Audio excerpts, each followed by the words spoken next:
Selama ini ku nanti yang ku berikan datang berbalik,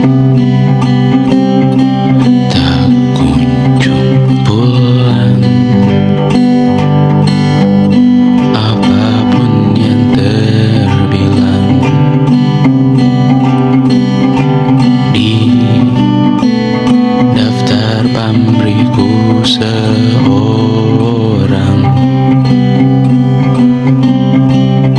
telah ku sadar hidup bukanlah perihal mengambil yang kau tebar. Sedikit air yang ku punya milikmu juga bersama. Bisakah kita tetap memberi walau tak suci? Bisakah terus mengobati walau membiru? Cukup besar untuk mengampuni, untuk mengasihi tanpa memperhitungkan masa yang lalu. Walau kering, bisakah kita tetap membasuh?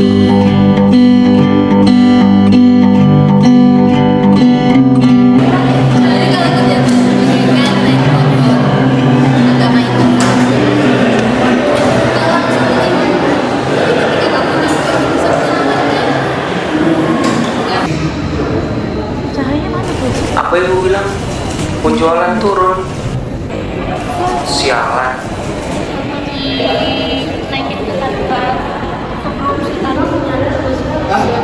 Ini gimana kerjaan gak ada yang becus?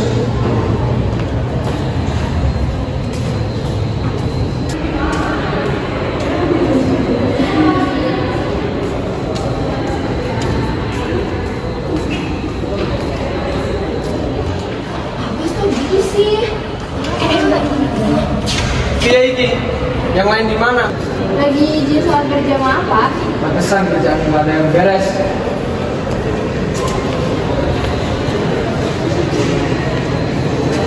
Kalian dari mana? Kita habis beres apa tadi? Semuanya duduk dulu.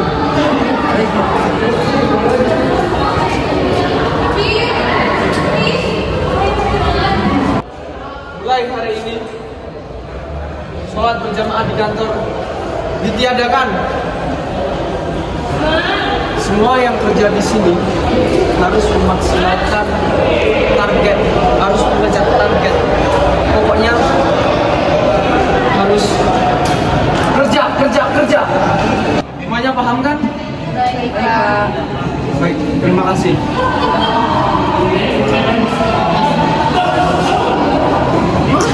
Ini kita harus bikin musola di bawah tanah nih, biar gak kelihatan sholat berjamaahnya. Oh iya ya, kayak musola portable gitu loh. Hah? Apa? Iya, iya kan nggak tahu. Yang bisa digulung, terus kayak bisa dilipat juga. Tahu nggak sih? Iya kan? Iya. Padahal aku udah bikin musola versi mini yang cuma cukup buat 2 orang sama 1 malaikat pencatat amal.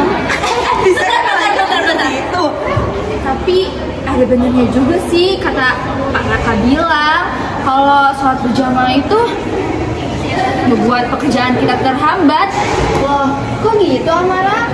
Amara, sholat itu nomor 1. Meskipun pekerjaan kita banyak, tapi sholat itu adalah kewajiban yang tidak boleh ditinggalkan. Amara dengerin. Bener banget kata Safira. Iya kan? Kok bisa sih?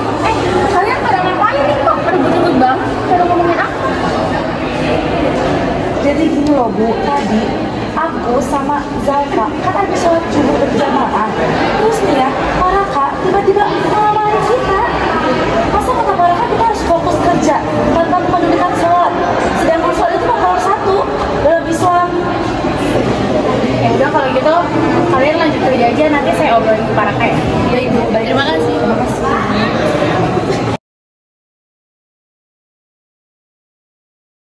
Padahal sholat itu bukan sekedar kewajiban, kayak booster harian. Ngerti kan? Jadi tanpa itu aku tuh kayak HP lowbat, ngerti gak sih? Iya. Mati gitu. Sebenarnya kita masih bisa sholat, cuma suasana kantor tuh jangan dibikin jadi kayak dunia sinetron gitu. Terus nih ya, seumpama kita cari jalan tengahnya aja, gimana untuk menyelesaikan masalah ini? Gimana caranya? Para sadar kalau pekerjaan itu bisa dikesampingkan. Gimana kalau kita sholatnya pakai sistem shift aja? Zuhur shift A, asar shift B. Oh, kalau gitu sholat maghrib bisa sambil OTW pulang dong. Kan hemat waktu juga hemat bensin. Bisa cuma bener-bener dia kan. Sini aja deh. Jalan-jalan. Yuk. Jalan-jalan. Gue tuh bingung. Sebenarnya agama tuh penting gak sih buat kerja? Soalnya nih ya, gue kalau ngaji ngantuk, kalau gak ngaji berarti kosong. Analoginya, kerja itu bagaikan kalau kita lagi naik motor. Agama itu helmnya gak kelihatan secara langsung, tapi bisa menyelamatkan ketika kalau kamu lagi jatuh. Pantes aja gue sering keserempet. Ternyata gue belum pakai helm. Minimal pakai pelindung lutut dulu deh, alias bikin ringan. Iya. Lanjut.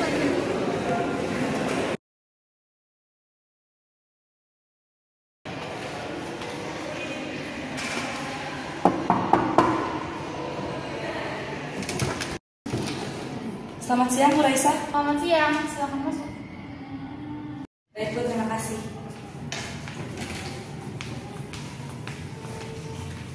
Silakan duduk.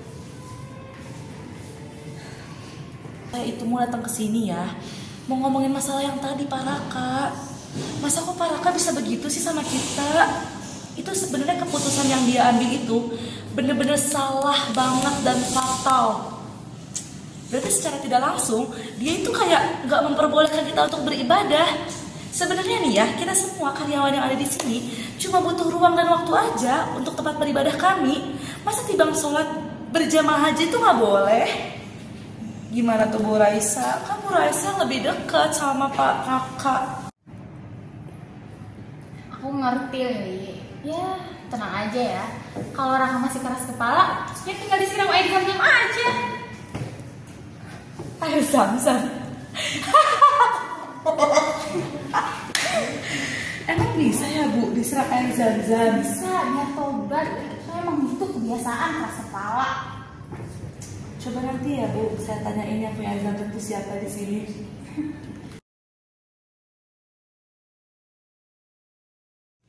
Gini loh Pak, saya tahu Bapak ingin maksimal, tapi bukan berarti Bapak harus jadiin karyawan tuh robot dong.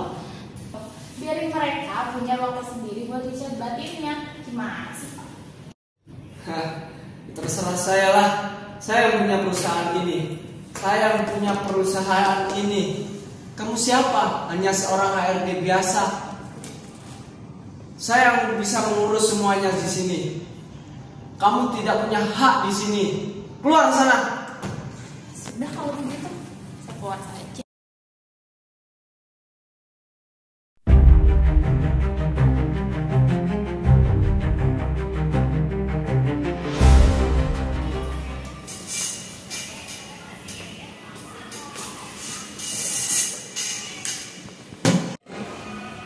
Para Kak, Ya.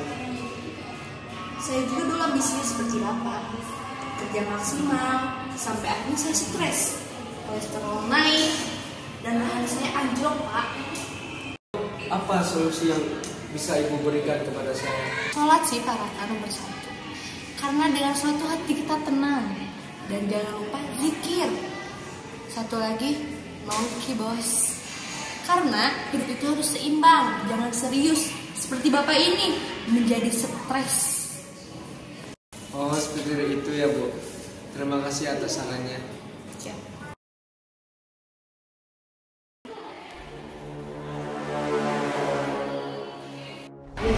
Kalian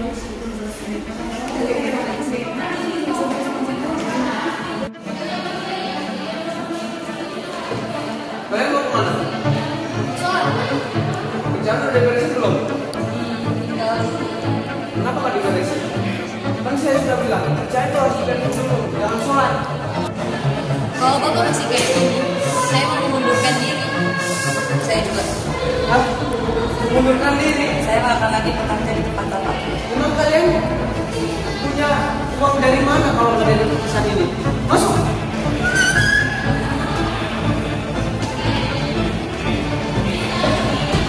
Ini gimana?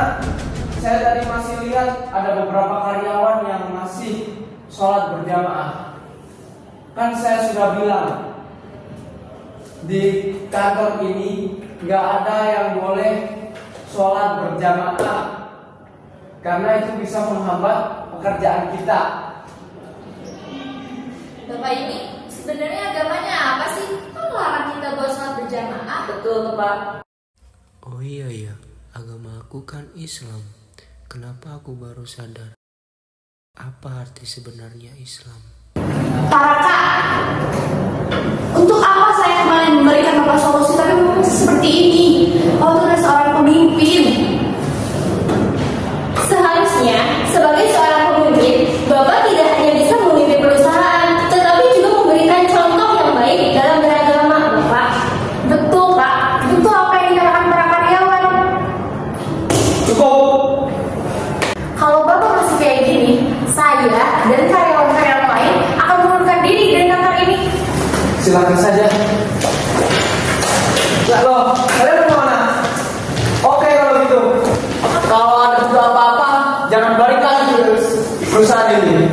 Oke, gak salah. Bye.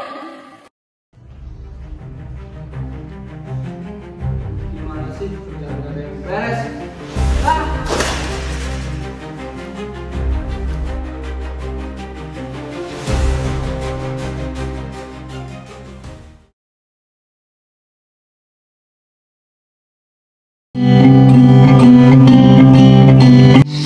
Dulu demi efisiensi, aku larang karyawan sholat. Kupikir itu cara terbaik menjaga produktivitas. Nyatanya, aku salah besar. Mereka butuh lebih dari sekedar target. Mereka butuh ruang untuk kembali padanya. Langkah di tengah kesibukan, sempatkan untuk kembali. Kini aku tahu, itulah yang justru menguatkan mereka dan perusahaanku. Obati walau